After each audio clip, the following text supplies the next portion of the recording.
ever felt small and insignificant? Like God maybe is so big and so busy with running the universe that he can't take time for you, that you just don't matter to anybody, maybe even don't matter to God. And I know I have from time to time in my life. I have felt just overlooked by God and wondered, like, is he even there?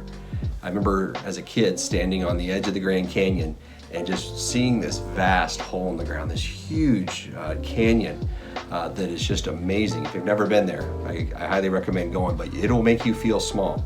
There's just a way of being out in nature, out in the world, and sometimes even here in Alaska in the mountains, you can just feel tiny.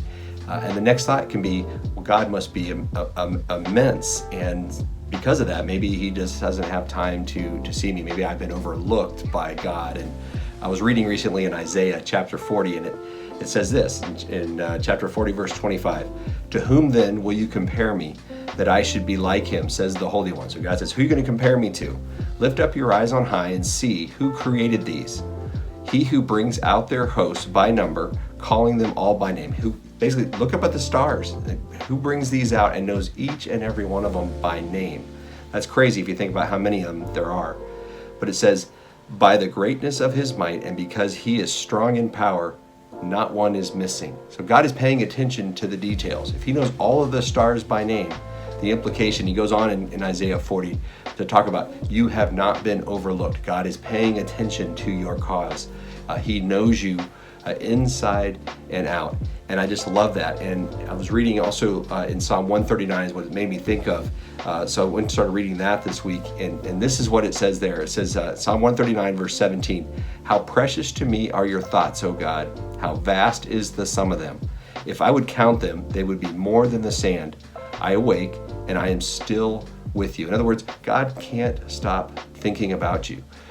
More than the sand on the seashore, that's a lot. More than the stars in the heaven, and that's a lot. And yet he knows each and every one of those by name. He knows every grain of sand, and he knows everything about you, and he is right there with you. That no matter where you go in life, he is right there with you. And so I want to encourage you today to spend some time contemplating the immensity and the majesty of our God, to understand where we sit. Yes, we are, compared to God, we are small.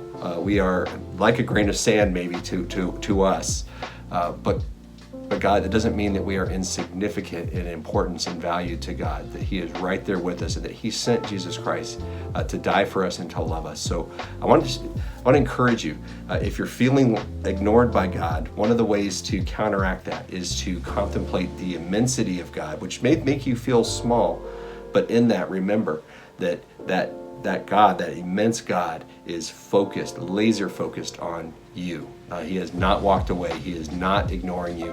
You have not been forgotten by him. So I want to encourage you that that's the way you counteract that, the way we counteract being ignored by or feeling ignored by God is to focus on that God. And that will put us in our right place and put God in his right place. I hope it encourages you and maybe challenges you with something to take seriously today. Focus in on the majesty and the immensity and the glory of God. Have a great day.